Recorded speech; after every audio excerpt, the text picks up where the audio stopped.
Dear YouTube, in case you are investigating this video due to a complaint about hate speech or copyright violation, allow me to give the following assurances. Firstly, a word on copyright. If the Watchtower Bible and Tract Society of Pennsylvania is unhappy because I've used their propaganda in a way they disapprove of, please know that I am very familiar with copyright law and have ensured that any use of copyrighted material in this video falls within the fair use provisions, particularly as pertain to criticism and parody. Secondly, let me ease any concerns you may have about hate speech. Though I am unapologetically a critic of the leaders of Jehovah's Witnesses, I feel no hatred whatsoever when it comes to individual believers. I have even spoken out on occasion against the harassment and mistreatment of witnesses.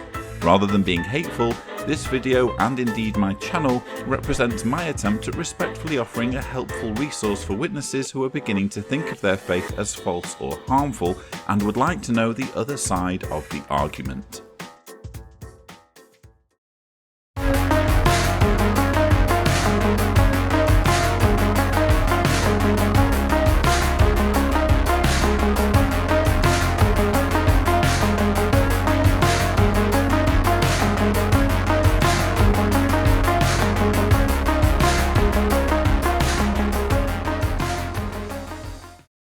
Hello viewers, it's time to take a look at the February 2018 JW Broadcasting episode, which is hosted by governing body helper Robert Ciranko. So without further ado, let's roll the first clip.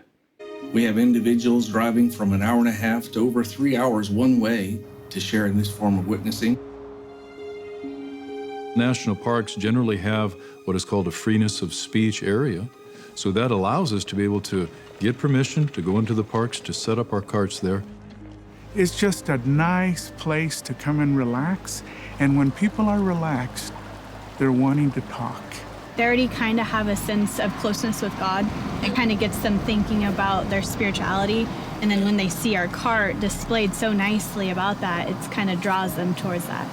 So we're watching an opening segment about cart witnessing in national parks, and I just find it fascinating that Watchtower repeatedly talks about its cart witnessing strategy in these videos as though it's this wonderfully successful thing. This is not a wildly successful strategy for Watchtower. Basically, it's something that they're doing because it keeps witnesses busy. It's an opportunity for people to read the literature if they feel so inclined. But we're not seeing a massive increase in Jehovah's Witnesses in the years since cart witnessing became a thing, and yet they keep going on about it. And in this instance, they make no secret of the fact that there's some strategizing going on here. They're witnessing in these beautiful places because they want people to feel relaxed enough to approach and start talking about religion. Maybe they're seeing beautiful landscapes and that's making them think about a creator. Some real strategizing going on here, which amounts to trying to draw people in and make them more susceptible to the witness message. There's many that benefit from our work at the carts, but especially noteworthy are those that do not have access to Bible literature. A Chinese couple came up and they said, "Thank you for giving me the Bible in my language." That made our day. It was fabulous. Now this is interesting because in case you're not too familiar with Jehovah's Witnesses, the preaching work of Jehovah's Witnesses is banned in China. So what they're saying here is, well, another benefit of cart witnessing in public places like national parks is that Chinese tourists get to have access to our literature, which they wouldn't otherwise have access to in their home country, which, you know, that makes perfect sense. But I wish witnesses would think more about what this means. What it means is that there are large swathes of the planet where it's almost impossible to get access to this life-saving message about God's kingdom. What are Chinese people supposed to do ordinarily? What are people in places like the Middle East in places like North Africa, in places like North Korea. What are people in these places supposed to do to survive Armageddon if there's virtually no access to the Jehovah's Witness message, or if there are virtually no Jehovah's Witnesses in that part of the world? It seems that Jehovah, when he brings his new world order, he's going to want it to predominantly be populated with people from the Americas, from Europe, from Central and Southern Africa, from Australasia. But he's not so interested, apparently, in large parts of Asia and the Middle East. We sit here sometimes thinking we need to pinch ourselves because it's so beautiful that we've been given the privilege of doing the cart work in a location like this. Very soon, these national parks will not just be isolated places that we have to travel to. The entire world will be that national park. And what a joy it will be when every single person alive can enjoy that beautiful painting that our Creator has made for us. Yes, what a joy that will be. What a joy it will be when billions of people, let's put a number on it, as I've said before, we can say 7 billion people. What a joy it will be when 7 billion people are wiped off the face of the planet, and over this massive carnage, this incredible slaughter, this new world is landscaped over all of that evidence of genocide, and the whole world is a national park where the 8 million or so survivors get to frolic because they've got the place to themselves. Honestly, I mean, when you're a witness, this sort of language just comes naturally to you. You've been conditioned so that this whole idea is normal to you. It's normal to you that everybody who doesn't see things the way you do in terms of your religious beliefs is worthy of death. And once they're out of the way, there'll be a whole lot more space where we can build timber-framed houses and set up picnic tables that we will laden with fruit. Honestly, how did we fall for it? I would like to talk about a valuable asset that every one of us possesses, time. It certainly is something that is on our minds as we go about our day's activities. Just think of how often you look at a clock, your watch, or your cell phone to check the time. Why do we do that? Probably to see if we are ahead of time, on time, behind time, or out of time. Thank you, Robert, for explaining why someone would check to see what time it is. But what exactly is time? One dictionary says it is a non-spatial continuum. Another says it is the thing that is measured as seconds, minutes, hours, days, and years. To explain exactly what time is in simple terms is nearly impossible. And the Bible does not define it, which may suggest that Jehovah knows it is beyond our ability to understand fully. Having amazed us with his insights on why people check to see what time it is, Robert now treats us to a profound discussion on the very nature of time that teaches us not a great deal. But the Bible does discuss time. It shows that Jehovah is very time conscious. It speaks of time as something that we should use wisely. Oh, hold on there, Robert. You've just said that Jehovah is very time conscious. Last I checked, Jehovah's Witnesses believe that 6,000 years ago or thereabouts, Jehovah came up with an eloquent, efficient plan that would rid the planet of misery and suffering and wickedness. 6,000 years ago. If I go to someone with a problem and ask for their help, and they say, I can help you with that, I can solve that problem, but the solution I have in mind requires you to wait for 6,000 years. I wouldn't be thinking, wow, my friend is very time conscious. It has been said that time is the most valuable thing a human can spend. And so it is up to us how we will use the time that is at our disposal. In this regard, there is a Bible principle that gives us good direction, a principle that was shared with us by the Apostle Paul at Philippians 1:9 and 10. He wrote in verse 9, "And this is what I continue praying." And in verse 10, "that you may make sure of the more important things." Therefore, the theme of this month's program is make time for the more important things. This presents us with a twofold challenge. First, we have to determine what are the more important things of life. Well, Robert, I think I have a fairly good idea what you think are the more important things of life. In addition to the obligation to work to support one's family, to care for necessary household chores, to look after one's children or aging parents, we have many important things of a spiritual nature that deserve our full attention. Reading and meditating on God's Word, studying the Bible personally and in family worship, preparing for and attending congregation meetings, caring for any responsibilities that we have in the congregation, and participating in the Christian ministry. Besides all of that, who does not want some time to rest, to exercise, to work in the garden, to enjoy some recreation, or to visit with family and friends? So, no surprises there. The most important things in life, according to Robert, are being a Jehovah's Witness and doing things that Watchtower expects people to do. Once you've taken care of those crucial things, Watchtower graciously gives you permission to indulge in a little bit of R&R. Have you ever felt that you did not have enough time to do all those things? That you have difficulty fitting all the spiritual activities into your busy life?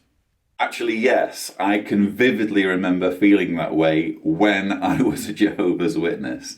It felt very much as though my life was like being on a hamster wheel, where I was just constantly expending energy and devoting my time to activities without really getting anywhere. It was a monument. I look back and think of it as a monumental waste of time, quite frankly. And that's why when I watch this episode, I just can't help but wince at the idea of Jehovah's Witness families, millions of witnesses around the world, being reminded of the need to submit themselves to this kind of drudgery and this kind of monotony, which benefits only Watchtower and doesn't benefit them in any meaningful way. As much as we might like to, we cannot add an extra hour to our day or another day to our week to accomplish more things.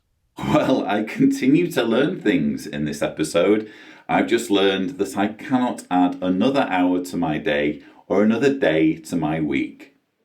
We will get the most accomplished if we prioritize the things that really matter. Now, what does that mean?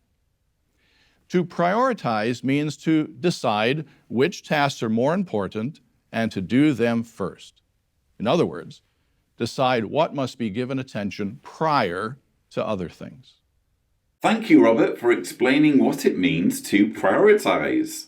I honestly wouldn't have known. That word was just gibberish to me if you hadn't gone to the trouble of explaining the definition, actually giving me two different definitions, no less.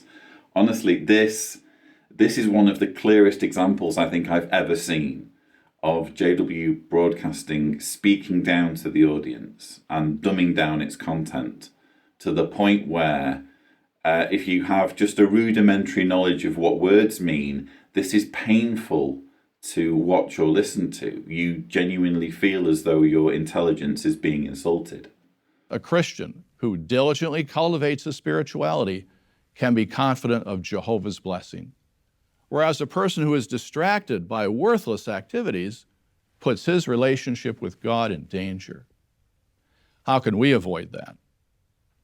By not taking valuable time away from spiritual pursuits to spend on the things that distract us from serving Jehovah whole-souled.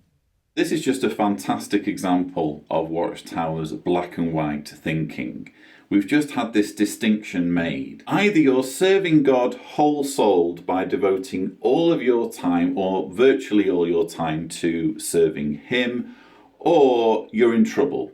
And the whole point of this broadcast, this lecture that Robert's giving us, is to explain to us this and tell us exactly how we should be spending our time.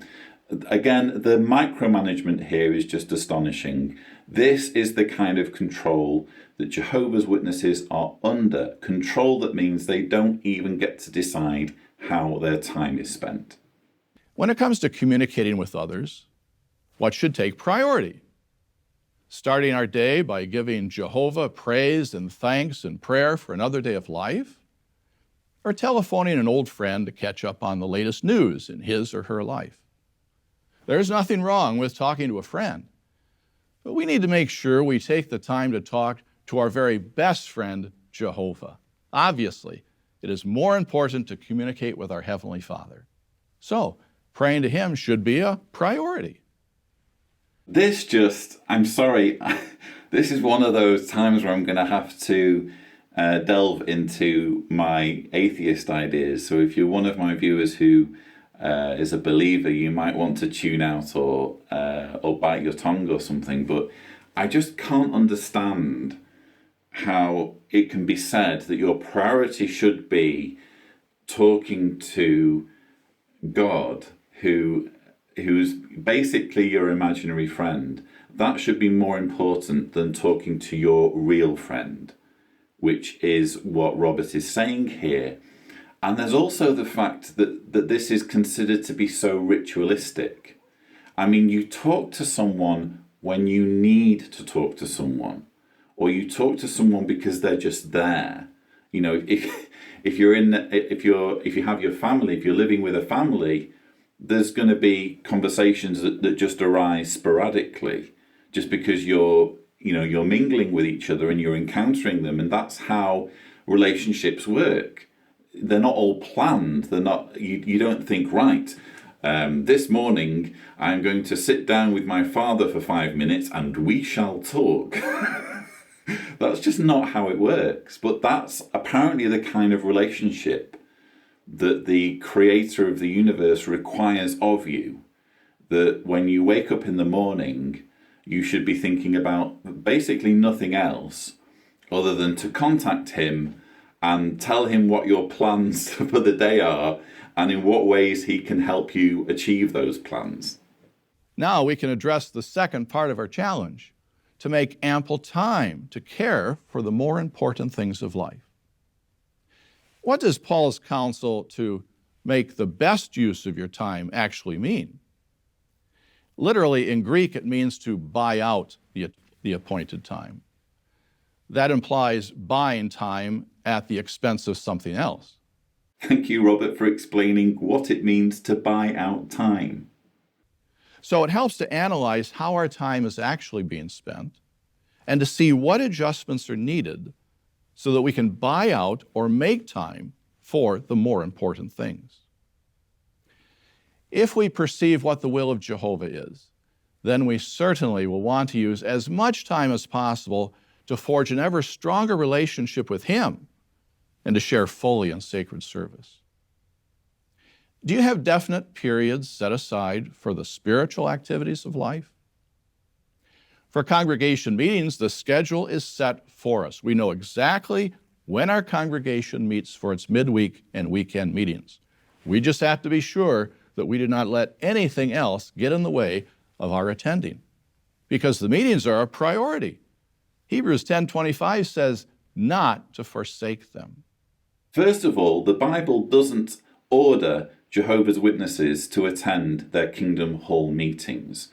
I mean, arguably, when it comes to the Bible, you can find a verse and make it say almost anything. And this is a classic example of Jehovah's Witnesses doing just that. It says in the Bible that Christians shouldn't forsake the gathering of themselves together.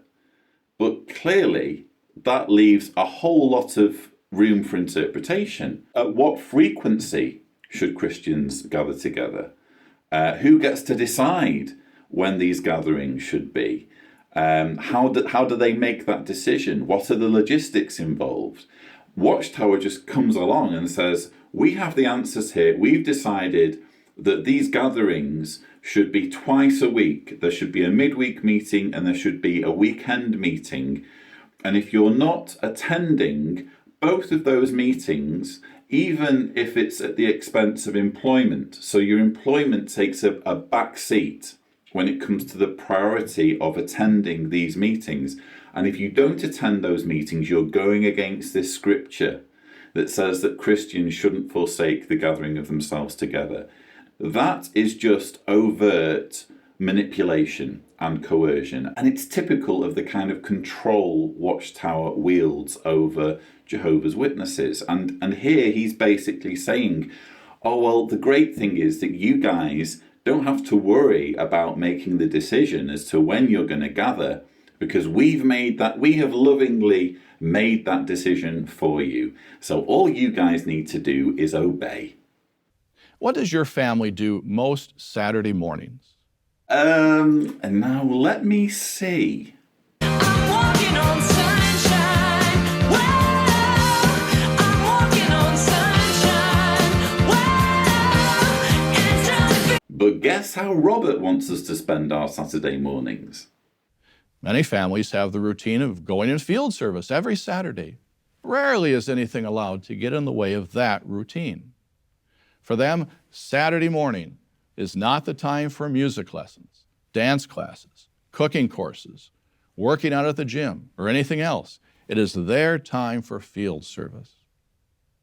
Having a routine like that makes life easier for everyone in the family. No one has to wonder, Friday night, what is going to happen Saturday morning? The decision has already been made to go out in the ministry that day. Otherwise, if we leave it up to chance every week, then it means that 52 times during the year, we have to decide whether to go in service on Saturday. How much simpler it is to make the decision once and for all that we will use that time slot for the ministry, barring any serious unforeseen circumstances. It just amazes me that he can say this without seeing or without hearing his words and thinking, this is taking Orwellian to the next level. You guys should look at this as a good thing because we've taken this decision out of your hands. Just think how tedious it would be if you had to decide for yourselves how you would spend your Saturdays. That would mean that 52 times during the year you would have the stress, the anxiety, the uncertainty of not knowing how you're going to spend your Saturday morning. But don't worry, we have lovingly taken all of that stress, all of that uncertainty out of your hands. And we have lovingly ordered you and your families, including your children, to get out of bed on a Saturday morning, put on your smartest clothes, and wander around the streets telling total strangers what their beliefs should be. Sharing regularly in the Christian ministry cannot be left up to chance. At Mark 13:10, Jesus prioritized the ministry when he said the good news has to be preached first. So, if spiritual matters are going to take precedence in our lives, we first have to make them priorities, and second, make ample time to care for those priorities. That means setting aside definite periods of time to build up our spirituality and to stay fully involved in our worship and service. What I find fascinating here is that Robert has built this argument about the importance of preaching, and he's hanging his argument on a verse in Mark 13, verse 10. And he quotes this scripture as justification for the preaching to be the foremost preoccupation of Jehovah's Witnesses. And the verse says, also in all the nations, the good news has to be preached first. Now, when he read those words, I immediately thought, I'm pretty sure that that wasn't Jesus giving his disciples tips on time management. That sounds like it has another meaning. And indeed, when you look up the verses in question, you see that he's actually talking about the urgency in terms of the time scale. In verse 9 it says, "As for you, look out for yourselves. People will hand you over to local courts, and you will be beaten in synagogues and be put on the stand before governors and kings for my sake, for a witness to them. Also, in all the nations, the good news has to be preached first." And there's a cross-reference in the Jehovah's Witness Bible, the New World Translation, to Matthew 24:14, which says, "And this good news of the kingdom will be preached in all the inhabited earth for a witness to all the nations, and then the end will come."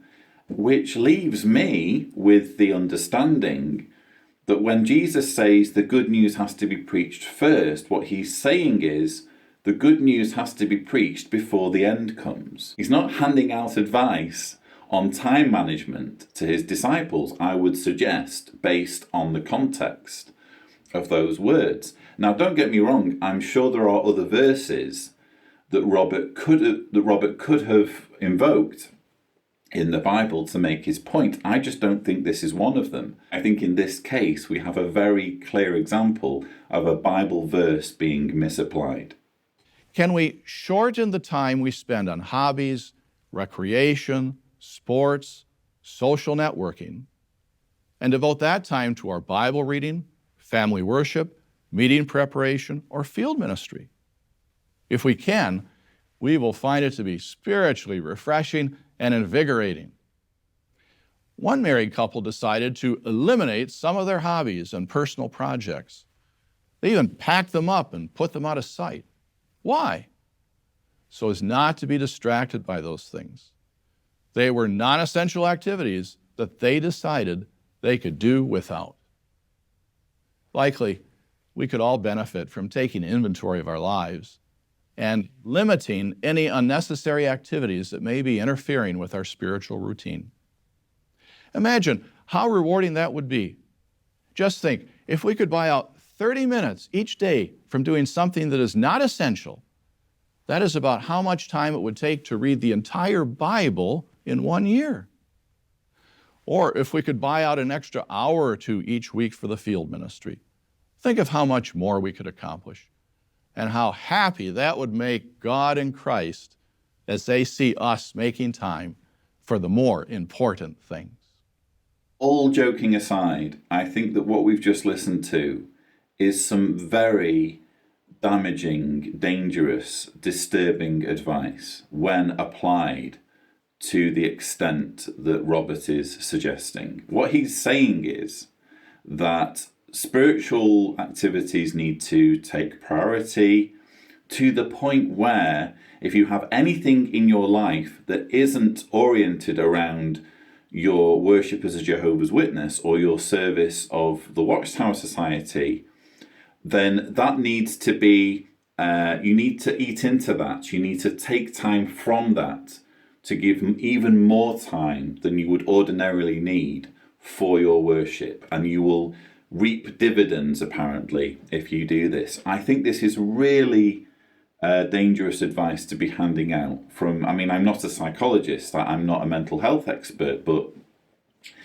I just, speaking from my own experience, I just think that life needs to have more to it than purely work, than purely routine, than purely ritual, than purely doing things that an organization demands of you.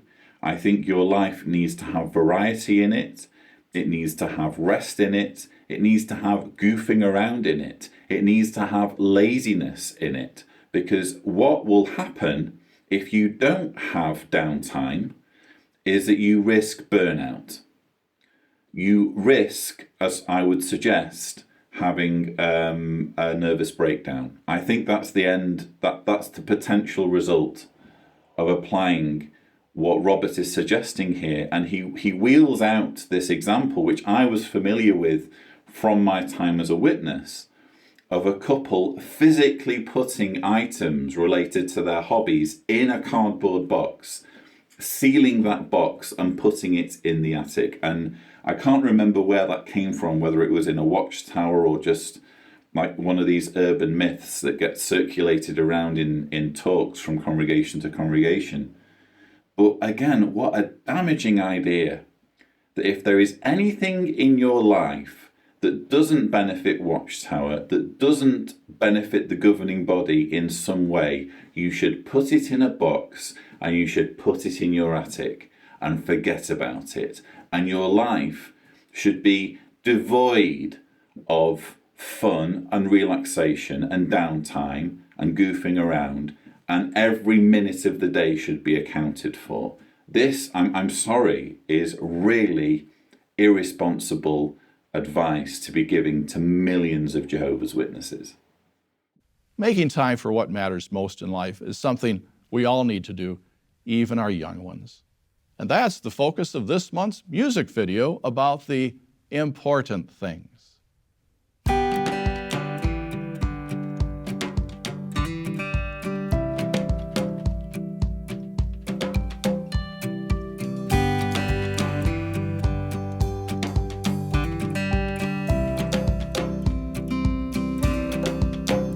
Every day brings decisions, and we must choose. How will we spend our time and live for the truth? It just gets even worse. We're now in a music video that has been designed for children. We're now targeting children with our propaganda about time management, and we're telling, again, potentially millions of children. I don't know what the breakdown is when it comes to the 8 million witnesses, how many of those are children. I would suggest you're at least talking maybe 2 million children, maybe more. Well, guess what, kids? We're going to show you now a music video that's telling you to live for the truth. You're a child, we know that. But we'd just like, if possible, for you to put your childhood on hold, to just, if you can, apportion some of the time that you would spend being a child and doing fun things and getting up to mischief. If you can, we'd like you to take some of that time and instead use it to do things that will please the governing body. If you could do that, that would be fantastic. And to persuade you to do that, we've made this charming music video. Now there's a time to laugh and be with our friends, but it can't be all we're living for in the end. We need to set time aside for what's most important: prayer, study, and godly devotion. Make Jehovah real, 'cause that's really what matters. Two lyrics here that just need talking about. He repeatedly says that children, again, we're talking at this point about a music video preying on children, and children are being told to set time aside for prayer, study, and godly devotion. That's apparently what matters for children. That's how they should be spending their time: prayer, study, and godly devotion. Not watching cartoons, not playing outside in the park or with friends, not playing video games, not just enjoying the experience of growing up. No, when did you last pray? When did you last go out in the preaching work? When did you last study for the meetings? That's what children need to be worried about. And he also says, the singer, the lyrics say, make Jehovah real, because that's really what matters. And again, from an atheist perspective, I find that a fascinating thing to say. I think that there's a Freudian element to that, because you shouldn't have to make anyone who is real, real. Could you imagine saying that about someone? Could you imagine saying that about someone in your life? Someone who you live with. You need to make your husband real. You need to make your wife real. Parents, you need to make your children real. It's just a silly thing to say because they are real. But you do hear religious people say things like this. Well, you need to make God real to you.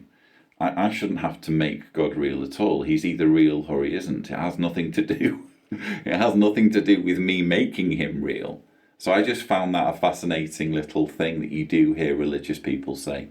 But our family needs us back at home. And if we want to be there to help and watch them grow, we need to set time aside for what's most important: prayer, study, and godly devotion. Okay, two things here. First of all, you see the child colouring in printed out propaganda from the jw.org website. As I've already talked about in the past, there are some horrendous things that kids are expected to colour in or do during the dot exercises.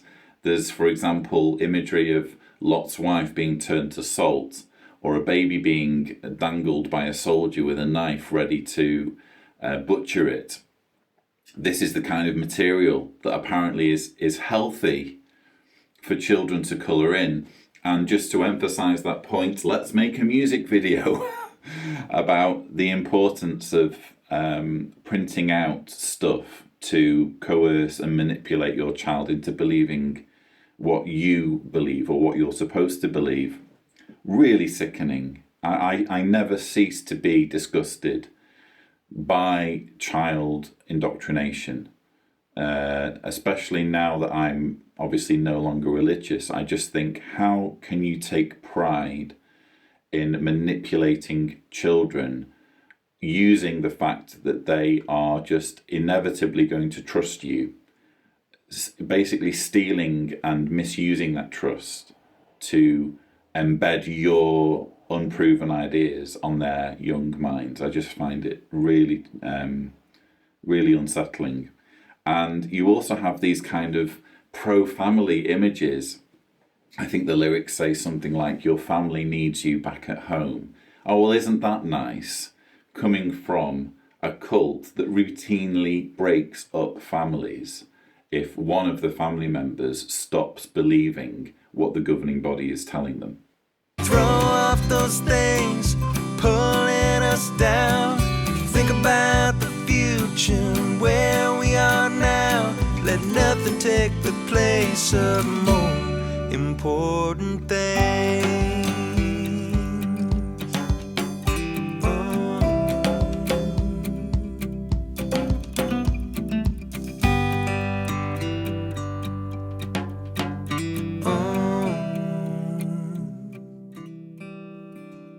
What a delightful song, and what precious children that we saw in that music video.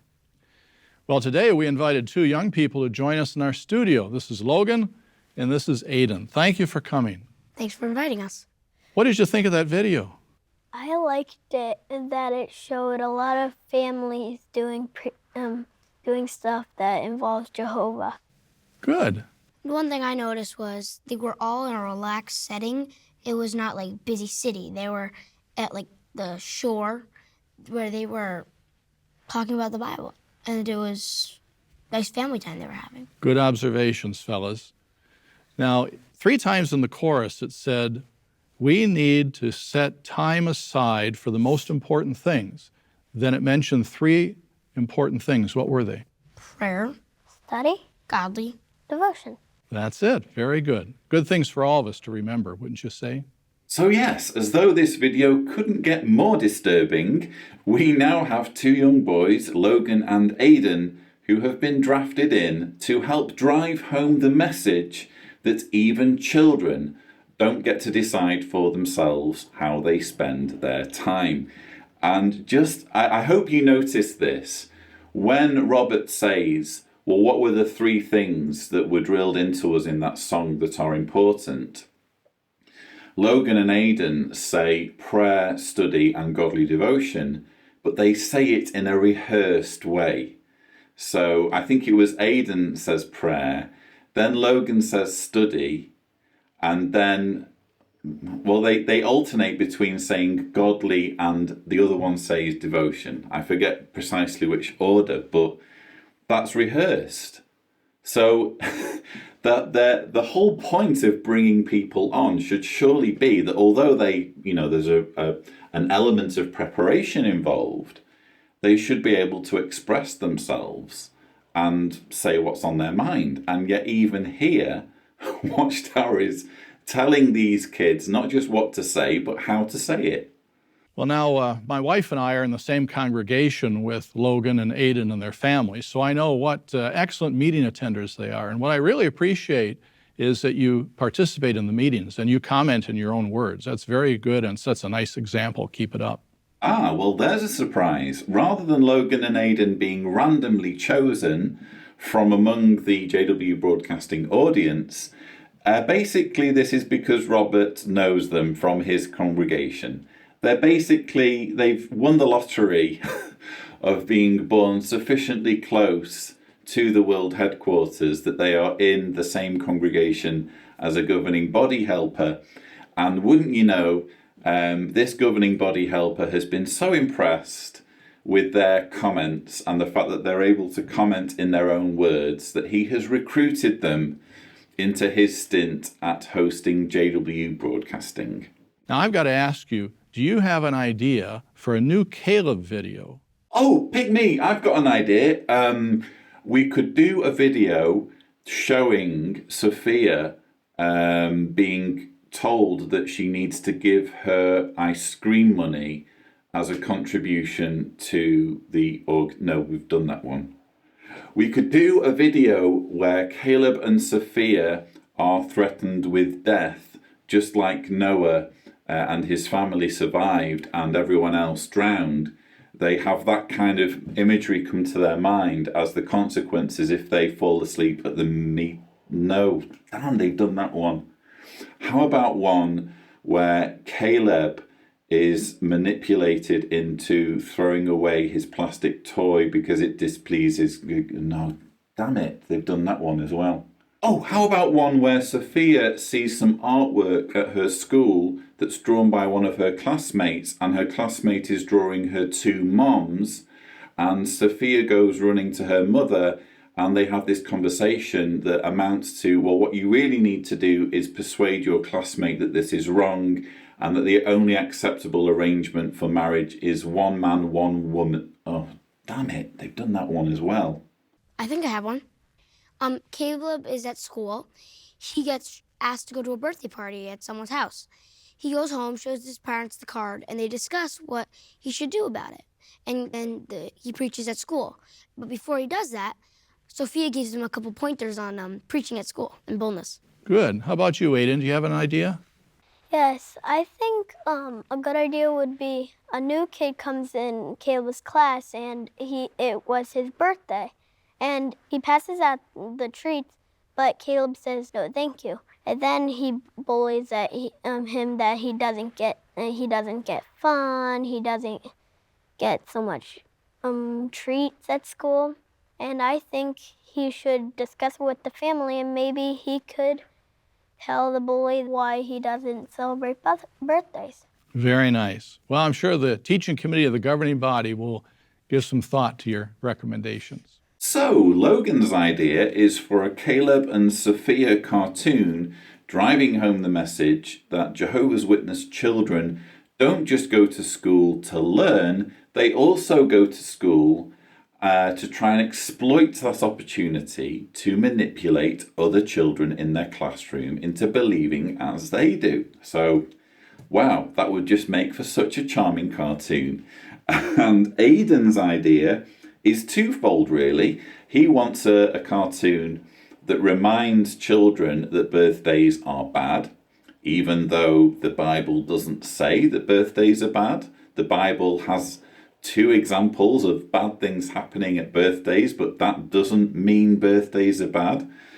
And the other side to this cartoon concept is that is basically that of Jehovah's Witness children being persecuted or being bullied by their classmates. So yeah, I can fully see Watchtower making that kind of cartoon. We brought you to the studio because we want you to help me with a little experiment. And this is an experiment that some of our viewers have seen before.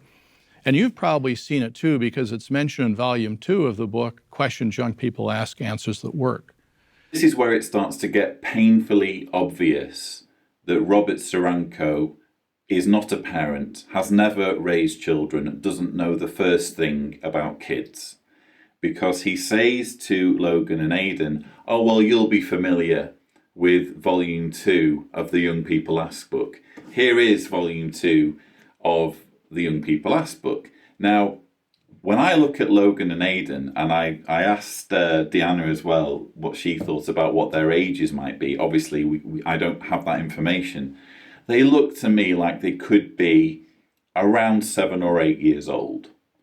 They don't look to me as though they are old enough to be subjected to some of the material that is in this horrendous book. Let me just read to you some of the chapter titles that Logan or Aidan would have been reading if they had indeed read this book. Okay, so think of Logan and Aidan when I'm reading these chapter titles. Am I ready to date? Why stay a virgin? A double life? Who has to know? What if my parent is addicted to drugs or alcohol? How can I avoid homosexuality? How can I keep my mind off sex? Why avoid pornography? I kid you not, these are all sections in this book. And Robert Ciranko is saying, well, you boys must surely have read this book. I'm sure you'll be familiar with this material. I mean, honestly, he just does not have a clue about children, and yet it is precisely the likes of Robert Ciranko, the likes of the governing body members, of which, as far as I know, there's only Tony Morris who has actually raised children. These are the kinds of people, predominantly old or middle-aged men, who are shaping the minds of children. People who just have never had children themselves, don't understand anything about children, probably didn't have much of a childhood themselves, and are just exporting all of their issues, all of their hang-ups, all of their delusions on millions of young minds. And the idea is to help us appreciate how we can make time for the more important things. Now, let me explain what we have on the table. The 2 pails represent 1 week in a Christian's life. The large rocks represent the most important things that we need to accomplish during the week. And all these little pebbles represent the non-essential things of life: recreation, playing games, playing sports, going on the internet, working with social media, our hobbies, taking music lessons. They're all fun things to do, but really, they're not essential. So I'm sure whether you've ever been a Jehovah's Witness or not, you can see exactly where this is going. But I just find it so disturbing that these kids are being told, well, these little pebbles, this is your fun, this is your growing up, this is your childhood, this is your music lessons. I mean, what is it with Watchtower and music lessons? We had this craziness in the 2016 Remain Loyal to Jehovah convention, which I covered, where Sergei, as a child, is dissuaded from pursuing a profession as a violinist. Watchtower just has this weird obsession with dissuading children or young Jehovah's Witnesses from learning to play instruments, only if it benefits them, only if it benefits their orchestra or their musical arrangements. Is it okay, apparently, for a Jehovah's Witness to get good at playing an instrument? But it's just wrong for someone like Robert Ciranko, who, again, I would put money on him never having had children. And yet here he is, presuming to tell 2 young children, by way of this illustration, this exercise, this experiment, he has the gall to tell them, oh, well, you know, all of these fun things in life, guess what? They come second to serving Watchtower. Now, our challenge is to try to get all the big rocks into the pail with the little pebbles. So as I hand you each rock, Logan, I want you to put it in the pail. Now, this first one represents the important things that your father might have to do. He works to support the family. Maybe your mother's a pioneer or has to work secularly. Or your mothers certainly have a lot of work to do around the home, caring for the family. And you boys go to school and have homework to do. So that's a big part of your time, isn't it? Of course, Robert. While we're at it, let's just throw in a few gender stereotypes for good measure. Now, this rock represents all the chores that everyone in the family has to do at home. Cleaning, washing clothes, cooking, caring for the yard, the automobile, and so on. That takes a lot of time. This rock represents a third of your life, sleeping. Now, here are the most important things, our spiritual activities. For instance, when we read the Bible and meditate on what we read, do personal study and family worship. So I hope you've noticed that even with the big rocks, there is a hierarchy here. We've had the first of the big rocks as the parents' employment. Then we've moved on to doing jobs around the house. We've also had things like sleep, a third of your life. But with those rocks out of the way, it's time for the really important rocks, the rocks where you are praying, you are preparing for the meetings, you are doing study, you are doing the things that Watchtower requires of you. So even with the big rocks, there's a pecking order here. And wouldn't you know, it turns out the most important things are the things that help Watchtower. This one represents all the time it takes for us to prepare for, dress for, travel to, and attend our congregation meetings midweek and on the weekend. And this represents the time we spend in the field service on the weekend. Now, I didn't tell you we can't go above the top of the pail. They don't fit, do they? No. Okay. And when that happens in a person's life, some brothers and sisters are tempted to decide, well, maybe I'll skip field service this week. Or maybe I'll stay home from the meetings. Or maybe I just won't get my Bible reading and studying and family worship done this week. But that's a big mistake, isn't it? These are the most important things of life, our spiritual activities. At this point, Logan and Aidan are just being straight up coerced and manipulated.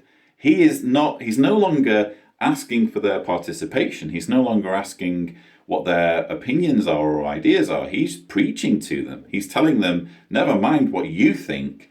These rocks that I've identified as being the most important of all the rocks, these priorities that benefit Watchtower, that define your worship of Jehovah as required of you by the governing body, these are the most important things, and we need to squeeze these things in.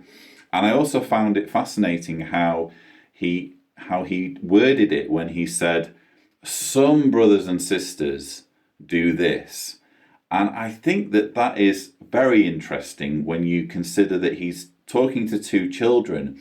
It's almost like he is training them at this age to be judgmental of other witnesses in the congregation around them or other children around them.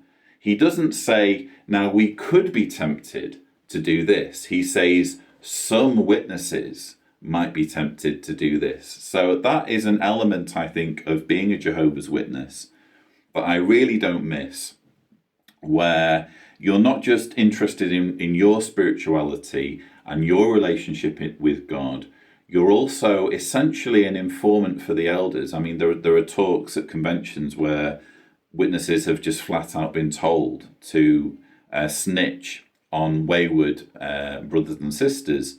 But the point is that it's not just about your spirituality. You need to be thinking about what others around you are doing, and you need to be perceiving their failures in a judgmental attitude and this kind of sneering, condescending attitude. That is part of being a witness that I really, really don't miss. So is there some way that we can get all this into our week schedule? Here's what we're going to do now. We're going to put the rocks in the empty pail. So Logan, see if you can get them all in there.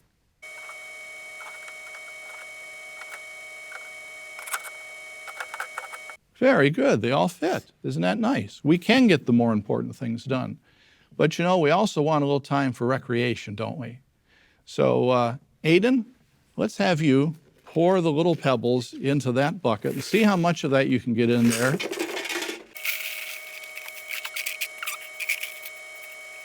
Very good. Look how much you got in there. Now, you didn't get them all in, did you? But that's okay, because the Bible tells us we have to buy out the time for the more important things. So no, we can't spend all the time that we may want to on recreation. We want to get the more important things done. So what have we learned from this little demonstration? We've learned that it's acceptable to push your indoctrination and delusions on young minds. We've learned that Watchtower gets to micromanage witnesses to the point where it dictates how children are raised and the nature of their childhood. I mean, it would be one thing to do this exercise with adult participants. It would be one thing to try to persuade them that this is how they should think about their priorities, their worship of Jehovah. This is the way that they should order things and structure things in their life. But to bring on two kids and to tell two kids that they need to be mindful of this, I just find it really, really disturbing. Not something that Watchtower should be remotely proud of. And if you are a witness watching this and maybe you're on the fence, please think about what this entails. I mean, you have those surplus pebbles. Which of those pebbles is the music lessons? Which of those pebbles is the going to the park and playing at the playground and running around and just being a child? You know, that to tell children in such a vivid way that these things don't count, that these things don't matter, that these things come second to traipsing around the neighborhood trying to persuade total strangers to believe what you believe or what you have been coerced to believe by your already coerced parents. It's just really, really distasteful. Why weren't we able to get the big rocks in the pail the first time? Aiden? Because there was too much recreation. That's right. Now, Logan, why were we able to get all the rocks in the second time? Because we put in the non-essential things like watching TV, playing video games in second. We put that in last, didn't we? Good. So that teaches us put the more important things first. And it all depends on what we fill our pail up with or our life with first. Thank you very much for your help. I appreciate that. And keep up your good work as Kingdom publishers. And I'll see you at the Kingdom Hall at the next meeting. Oh, that's just not at all creepy, is it? I'll see you at the Kingdom Hall, Logan and Aiden. Honestly, I think out of all of the JW Broadcasting episodes, I mean, much of the material that really makes you squirm are the pre-prepared segments, the testimonies, the music videos, the kind of highly polished production pieces that they insert around what's happening in the studio. But in terms of actual things that are done in the studio, this ranks for me among the creepiest and the most obnoxious and grotesque. Because we have someone who, again, I would put money on him never having raised children, and he's presuming here to tell two kids about how they should manage their lives, about how their parents should manage their lives. Honestly, again, please, if you are a Jehovah's Witness parent watching this, I think you need to take some time to think about what you've just seen. Sometimes people say, well, you know, what was your secret? How did you raise 6 kids? We got married September 16th, 1972. So this is now the testimony of brother and sister Schiller, who, as we've just heard, raised 6 children. And the point of this testimony is to talk about parenting, essentially, and to talk about the need to raise children to serve Jehovah. What's interesting for me just in this brief clip is that it mentions that they got married in 1972. And I think it's just worth stressing that at the time of their marriage, brother and sister Schiller believed that Armageddon was going to come in just 3 years' time. Two things started coming quickly.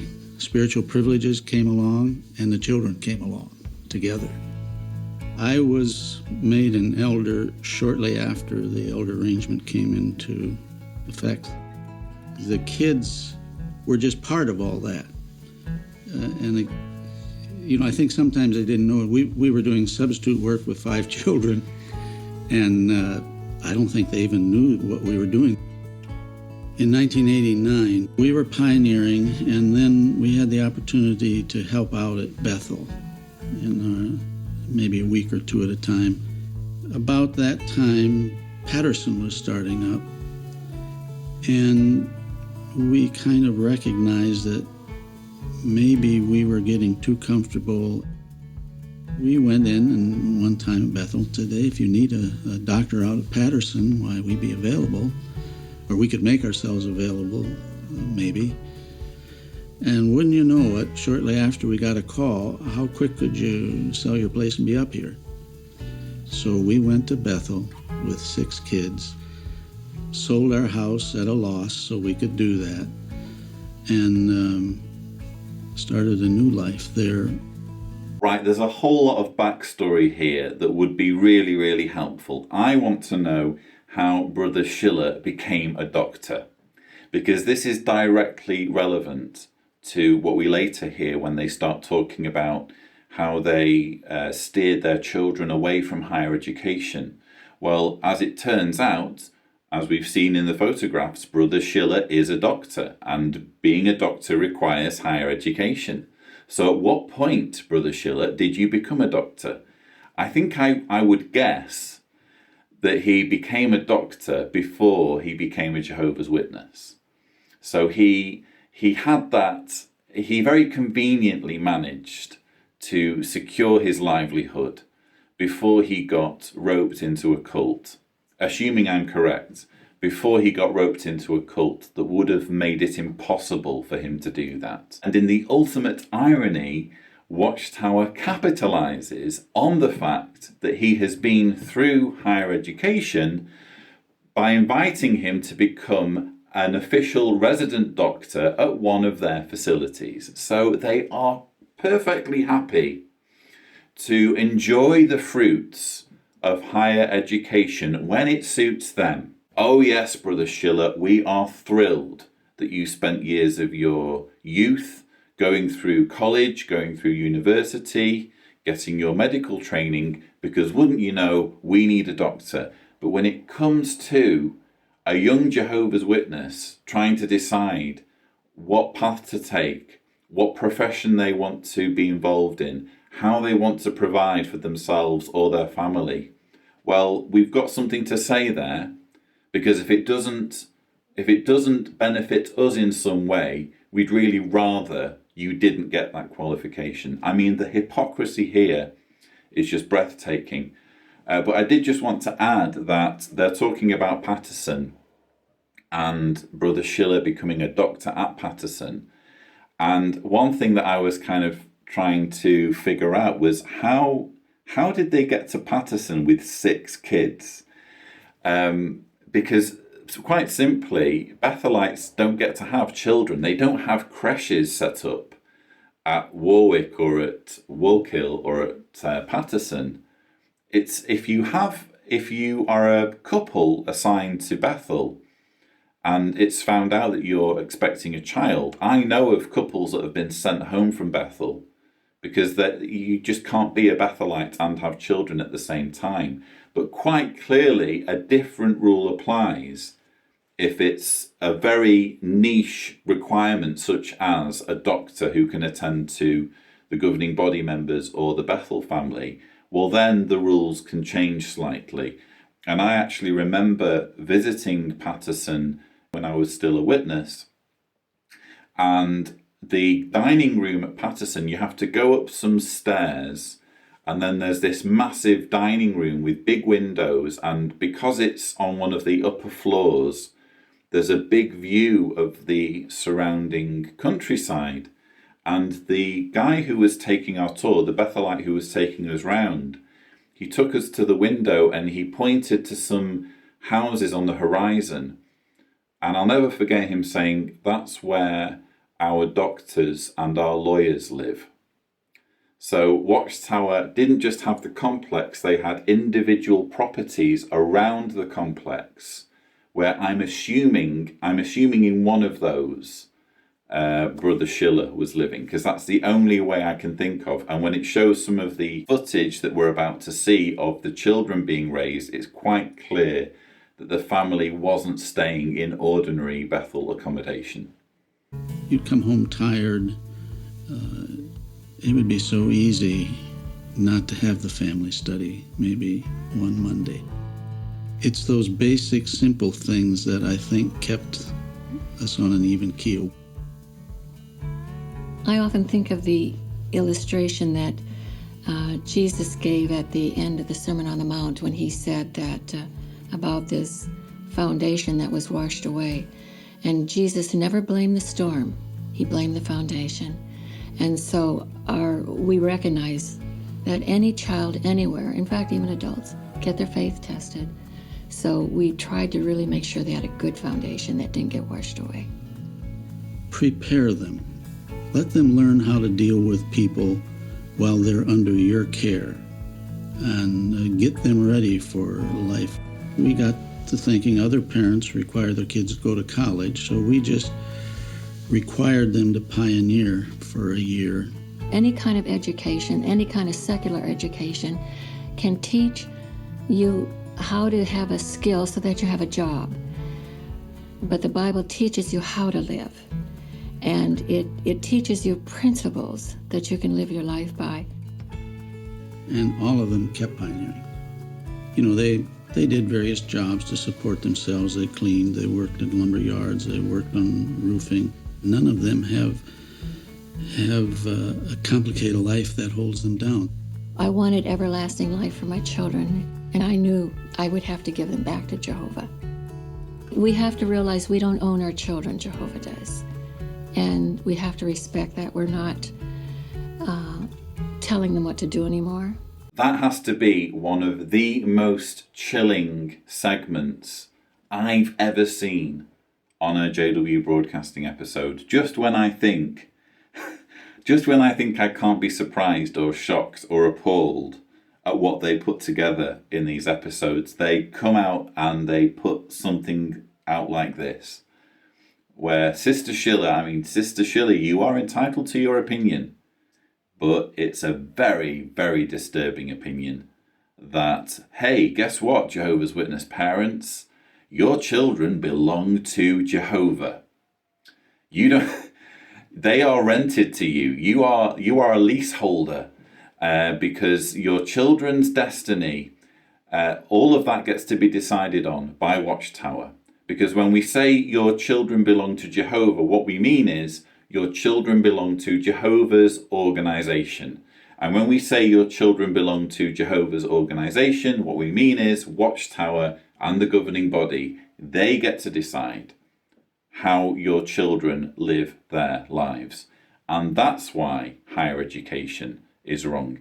And I find it so frustrating when Sister Schiller starts talking about, oh, well, we know that they have education, but the Bible teaches people how to live their lives. Never mind all of this bettering yourself and learning professions and skills and things that will improve the world. The Bible tells you how to live your life. Well, why not have both, Sister Schiller? I'm sure that there are doctors and rocket scientists and engineers who do have a belief in the Bible and do have a faith in God. You're going to tell them, are you, that their faith is irrelevant because of their education, because of the years they put in their trade or in their line of work? I'm sorry, the logic just simply doesn't hold. The reason why Jehovah's Witnesses aren't allowed to go through higher education is because Watchtower knows that once a witness learns how to think, which is what college and university is mostly about, is teaching people how to think and how to do research, it is not in the interests of a cult like Watchtower for its followers to know how to think critically, for its followers to know how to do research. They would much rather their followers be poor, be living, be doing menial work, be just about scraping by, if it means that they're more compliant, more, frankly, dumbed down. I'm not saying Jehovah's Witnesses are dumb, but we've already seen in this episode an example of the level of knowledge that witnesses are expected to have, where they need even simple words explaining to them. The governing body would prefer to have witnesses at that level than have them know things and know how to think and know how to pick apart awful reasoning of the kind we're seeing here. We appreciate and we're very, very thankful when our children, as far away as they are and as busy as they are, that they take the time to communicate with us. And I know you won't remember this, but I remember one time before you fell asleep at night, I said, all that you have done for Jehovah, what would you like in return? Do you remember what you said? You said 3 words, all my children. The most touching part of the interview is the part that is the most hypocritical, because brother and sister Schiller are talking about the importance of family, of how much they value their children getting in touch over Skype, of how much they treasure that contact, that ability to see them and talk to them and interact with them. And then Sister Schiller tells this heartwarming story of how, for all of his beliefs, for all of his achievements, for everything that he's done in life, either for himself or for Watchtower, what he wants most of all is his 3 kids. Well, guess what, Watchtower? That's all people like me want in our lives, is our family members. We want our parents. We want our mothers and fathers. We want our children. We want our brothers and sisters. We want our aunts and uncles. We want the people who matter to us, the people who you are persuading to shun us purely because we no longer see things the way you do. And you have the gall to put out material like this, celebrating the fact that you're pro-family, that you're all about family communicating with each other, that you're all about family being together forever. It's sickening, the hypocrisy in this video, and I'm sure I'm not the only one who can't help but feel a stab when they see this kind of unity being celebrated when the organisation is entirely devoid of it when it comes to its shunning policy. In Deuteronomy, it said, I put life and death before you, and you must choose. So we can do what we could as parents, some things good, some things not so good. In the end, each one had to make his or her own decision. And that's why, again, not any secret we did, but we're so proud of what the kids decided and how they turned out because it was their decision. I think that's the thing that we've learned is don't turn down opportunities. Isn't it wonderful to hear of ones like Brother and Sister Schiller who have offered their gifts to Jehovah? No, Robert, that was anything but wonderful. And frankly, how dare you say that children are gifts to Jehovah? Because we all know exactly what you mean. You mean that children are gifts to Jehovah's organisation, to Watchtower, to the governing body, to people like you and the people you work with. Children are not your playthings. Children are not your possessions, your objects, your tools, your servants. Children are children. They are people. They deserve to have their own lives and control over their lives and the way they spend their lives and the way they allocate their time. And this is all control that you and your colleagues would take from them. So no, this isn't wonderful, this is awful. And I couldn't help but feel outraged when Brother Schiller started talking about, oh, well, it's their decision. Our children all get to make their own decision on things. It can never be a decision. Let's just get one thing straight. If you're a Jehovah's Witness who's watching this, you don't get to call it either a choice or a decision when there is a threat involved. And the example, I think I give it in my book, if a man walks into a bank with a shotgun and a bag and points it at the bank clerk and says, I want you to fill up this bag with money, and he's got the shotgun pointed at her head, and the bank clerk starts filling the bag with money from behind the counter, you don't say, oh, well, she decided to do that. That was her choice. No, I'm sorry. She didn't have a choice, or he. They were being forced to do it. They were literally being threatened with death if they didn't comply with the demands. Well, that's exactly the case with Jehovah's Witnesses. How can you call it a choice or a decision when millions of Jehovah's Witnesses have been persuaded to believe that they will die imminently at Armageddon if they don't do exactly what the governing body tells them to do? It was a real great privilege for us as Bethelites to be able to study for 6 days. The governing body giving us time to study more about Jehovah's qualities was tremendous to help build our spirituality. For many Bethelites, this was like a gift from Jehovah, because they had never attended before. In fact, one couple who had been 50 years in full-time service had never attended the Pioneer School before. And why would they need to? This segment here makes very little sense to me, because what we're seeing is Bethelites being given training for pioneers. And if you aren't familiar with Jehovah's Witnesses, you don't know all the phrases, a Bethalite is a staff member, someone who works at the Watchtower facilities around the world. And a pioneer is an ordinary witness who commits to spending 70 hours per month in the preaching work, which is 840 hours per year. So pioneers get their own pioneer service school. It used to be 2 weeks. Mine was 2 weeks. I believe they've shortened it now. It talked about 6 days here.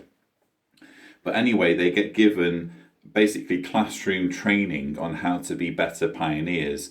And this segment is talking about Bethelites being given pioneer school training. In other words, training on how to be preachers when their usual week involves working at the facilities, working in the printery, or taking tours, or doing whatever duties they've been given, duties that don't require preaching skills. I mean, obviously Bethelites still do preaching. They're required to do whatever hours of preaching they can do over the weekend. But I just can't figure out why it's such a big deal, or why it's so needed for the governing body to make this provision for Bethelites. But one thing that does come across very strongly is, oh, well, we're really thankful. We're really grateful to the governing body for graciously giving us this privilege of learning more. There isn't really anything that you can learn in Pioneer School that isn't already in the publications. As Bethelites, we go out in service not as much as we did when we were pioneering. So being able to have an effective use of our time in the ministry makes a big difference. You learn a lot about the field ministry in Pioneer School. So on a month when 30 hours was an option, I applied to Auxiliary Pioneer, and I also tried to participate a lot in the ministry on weekends. This way, I was able to prepare for the school. In an episode about time management, we're being given an example here of a Bethelite sister who is saying that she, in addition to her work for Watchtower, which as far as I'm aware is 6 days of the week, I think you get Sundays off, but presumably there's still some work that needs to be done on a Sunday. I don't know. But in any case, it's more than a full-time job when you are a Bethalite. And this sister is saying, in addition to that, she volunteered 1 month to do 30 hours of preaching. And this is being held as an example for ordinary witnesses. This is the level of dedication that you need to have, so that even someone who is working full-time for Watchtower needs to do more, needs to take the opportunity to put in 30 hours. Very, very subtle manipulation, I believe. It's one of those things that seems very innocuous, but I believe there's a very deliberate message there that whatever Jehovah's Witnesses may be doing already in service of Jehovah's organization, they need to do more.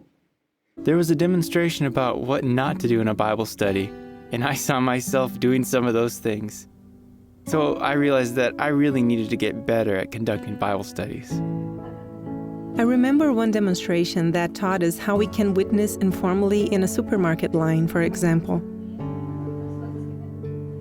That demonstration gave me more confidence to witness informally. Witnessing informally, if you happen to be watching this as someone who's never been a Jehovah's Witness, well, it is what it sounds like. It's preaching to people when you're out and about, when you're doing your shopping. In everyday life, you're supposed to, as a Jehovah's Witness, seek out opportunities to thrust your beliefs on total strangers. Recently, I had a great interview with Dr. Jim Penton. Some of you will have seen it. It's in the interviews section on the channel page. And one of the things that drove him away from the organization, that made him realize that he was in something that wasn't what it was cracked up to be, was this emphasis on preaching and on, pushing your beliefs on someone else. And it's not something I really thought of much, but thinking about it, it is incredibly rude and presumptuous and obnoxious, regardless of what your beliefs are, to approach a total stranger and say, I don't really care what you think, this is what you should be thinking. There's something very arrogant about that. I mean, I'm an atheist. I couldn't imagine just randomly walking up to someone in the street and saying, I don't know what your religious beliefs are, but you shouldn't have any. I don't know what your view is about God, but you shouldn't be believing in him, or there's no reason to believe in him. It would be incredibly rude for me to do that. And what I would be doing, I would be putting someone in a situation where they are being made to feel as though they need to give an account of what their beliefs are. And they are having to manage the fact that I am being rude to them. So it's an incredibly unnatural thing to do. And just the way she talks about, we had this demonstration where we learned how to do informal witnessing, it just made me think, wow, what were we doing as witnesses? What made us think that we had the right to randomly approach people? Well, I say randomly. Either randomly approach them when out shopping, or do it in a more structured way by knocking on people's doors. What gave us the right to tell total strangers who we didn't know what their beliefs should be? Love is such an important quality for Bethalites. I work in the computer department, but I don't treat computers with love. But the school strengthened my determination to treat my brothers and sisters with love. Yes, and we all know what a loving organization Jehovah's Witnesses are. This is something that when you're a Jehovah's Witness, you are persuaded to think that one of the identifying marks, according to the Bible, says in the Bible, you will know my disciples because of the love they have among themselves. And when you're a witness, you say, yes, well, there's another evidence, because where else can you find love like the love that you have among Jehovah's people?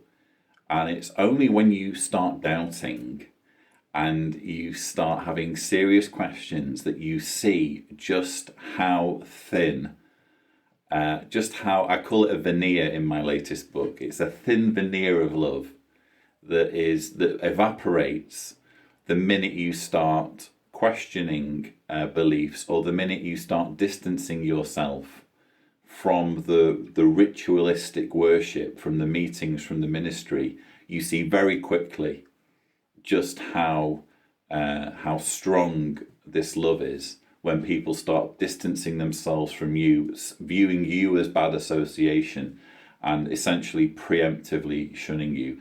That's what love is among Jehovah's Witnesses. Let's be quite frank. Many of the life experiences that we read in the Watchtower may have a very exciting first paragraph. Yes, they put a gun to my head. Make your decision. Will you die? Would you be willing to die for Jehovah? But then when you read the rest of the article, nothing really exciting happened in that person's life. I'm sorry to say it. That includes my life experience as well. Why? Because the majority of our lives are not involved with defining moments, exciting things that are happening. Rather, they involve our faithfulness to Jehovah. So we can't just rely upon these defining moments and say, well, I made this decision to serve Jehovah. I passed this test, so everything is good. No, we need to continue to back up those defining moments with faithful service. So when we think of our life experience, don't be disappointed if you don't have some spectacular things that you can mention as the defining moments. Remember, the important thing is not just the decisions that we make along the way, but the fact that we remain faithful to Jehovah day in, day out. What I find fascinating is, especially in the context of a JW Broadcasting episode where witnesses are being told how to live their lives, how to account for their time, how to prioritize, the need to put kingdom interests first, their service to Jehovah needs to come first. In that context, they're showing this video in which Jeffrey Jackson is saying, oh, well, moments don't matter. You know, outstanding moments aren't really relevant. What's relevant is your continued, faithful, loyal service to Jehovah, week in, week out. That's all that matters. Well, ladies and gentlemen, if you need an insight into what it means to be a Jehovah's Witness, I submit to you, Exhibit A, what we've just seen. That is what being a Jehovah's Witness is all about. Following the rituals, doing what's asked of you, just being obedient and existing, and making sure that you exist in a way that Watchtower finds acceptable, all the while depriving yourself of the precious moments. And I would contradict Jeffrey Jackson. I think that life is about those moments, those outstanding moments, not just where you make some remarkable decision, but the moments of joy, the moments of sadness, the moments of success, the moments of failure, the moments of tragedy. Those are what make us. Those are what stay in our memories, and it is our memories that make us who we are. So no matter what's happened in my life, whether it's good or bad, and there's been sadness and elation in my life, it's those things that have made me who I am. And I won't have anyone tell me that they don't matter. Sorry, you know what? I think I saw Grayson over the weekend on Saturday. I think he might be one of those people that tells us about the Bible, one of those... You're saying Grayson is a Jehovah's Witness? Yeah, let me go ask him. Hey, Grayson. Hey, what's going on? Did I see you on Saturday morning over on Main Street? Yeah. You know, I'm one of Jehovah's Witnesses. And what we do, we go out, we talk to people about the Bible. I'm sorry. I just don't get it. You'll go knocking on strangers' doors to support your own religion, yet you don't stand and support this country. Why don't you people get involved and make a real difference for once?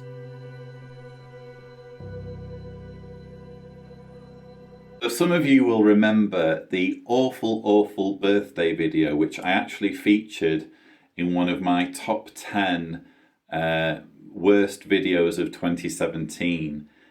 Grayson, who we've just seen, he seems to now be a recurring character. And in one of the videos from 2017, his son Aidan is shown grappling with whether to sign his schoolmate's birthday card. If you haven't seen the video already, just go to my worst of 2017 video and it's on there. But this is it seems to now be like a recurring family drama where we see another installment. And here the father, Grayson, gets approached at work by a belligerent colleague who is making him feel bad for being a Jehovah's Witness. Well, there's two things that are interesting here. First of all, it's again a great example of Watchtower reveling in persecution. I've spoken a lot about the persecution complex, but it's very important for Watchtower that it makes witnesses feel persecuted. It makes witnesses feel as though the world is out to get them. And that is the purpose, I feel, of this dramatization, to make them feel on edge. We're fenced in on all sides by Satan's world, and we need to stand strong against Satan's hordes.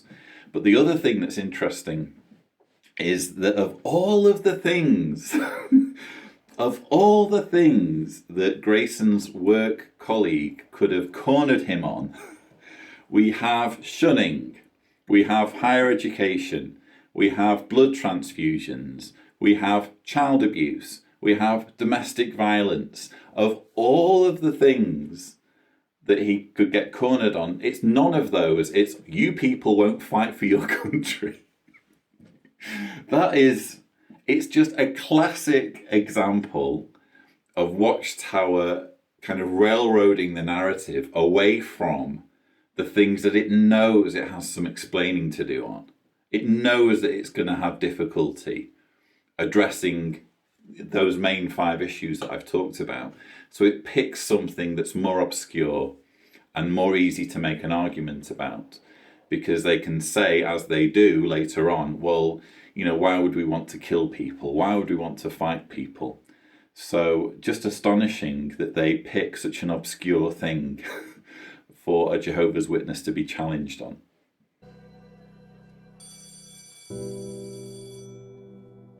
I was really disappointed in myself. I guess I hadn't moved past all my fears like I thought. Later that night, for family worship, we sat down and discussed our brothers who were in prison for their faith.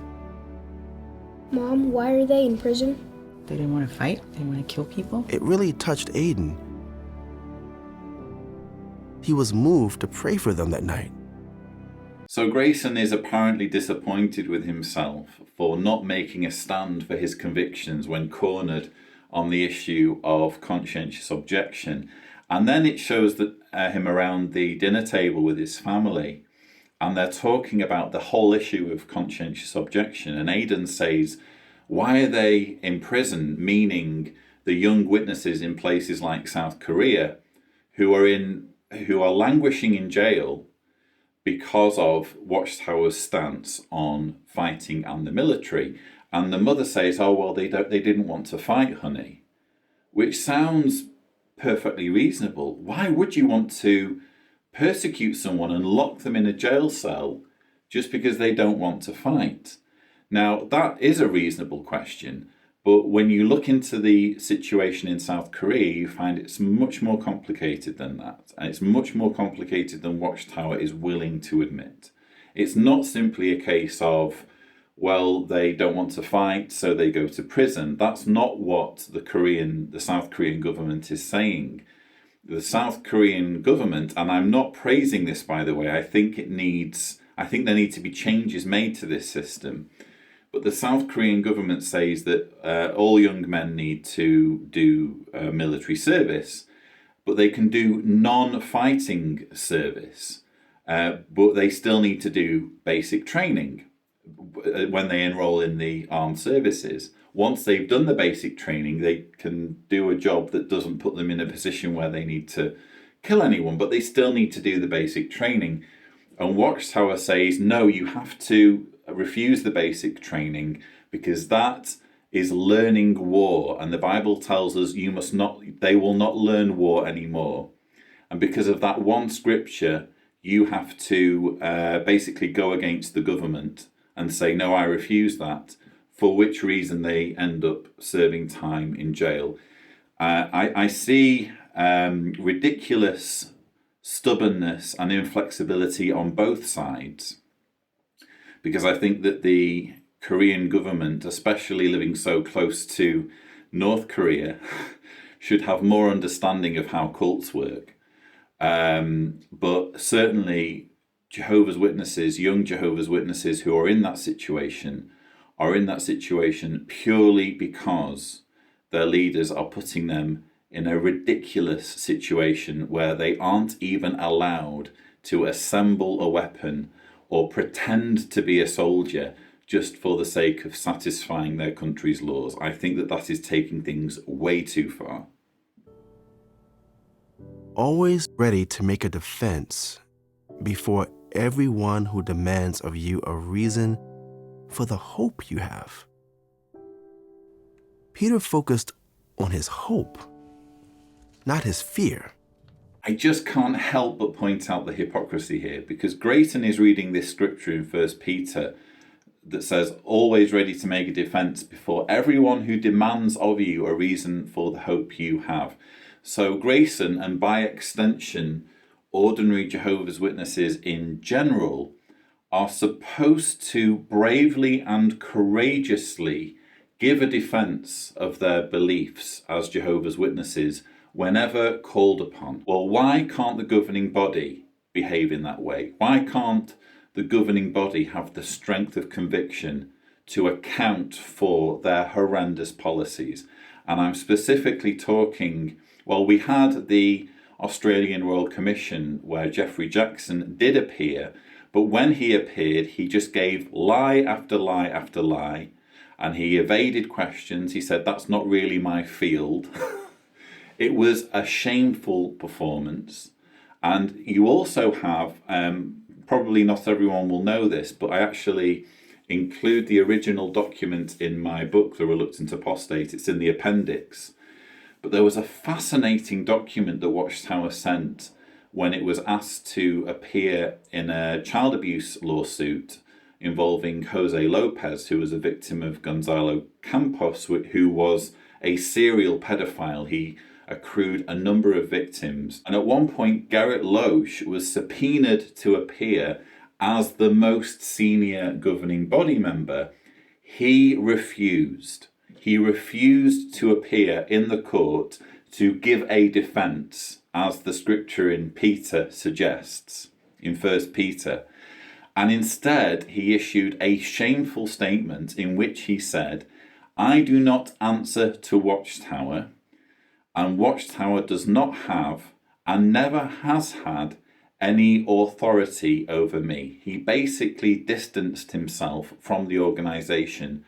He washed his hands of Watchtower completely and said he had nothing to do with the organization in relation to its policies on child abuse. It was a shameful, shameful document. And yet in this dramatization, Watchtower has the gall to tell ordinary witnesses that when they are asked to make a defense, they should be ready, they should be bold, they should be courageous, and they shouldn't shy away in the way that the governing body routinely has done. I felt ready to talk to Eric. Yeah, Your Honor. He does. Eric, so I didn't get a chance to explain the other day, but if you have a moment now, I'd love to be able to talk to you. I don't want to hear it. Sorry, Grayson. And I thought that was it. But it wasn't. Ron said he wanted to know more. Maybe I'll never completely get rid of my fears. But my love for Jehovah and the example of his courageous servants helps me be ready to meet the challenge. The other day I wanted to show you something.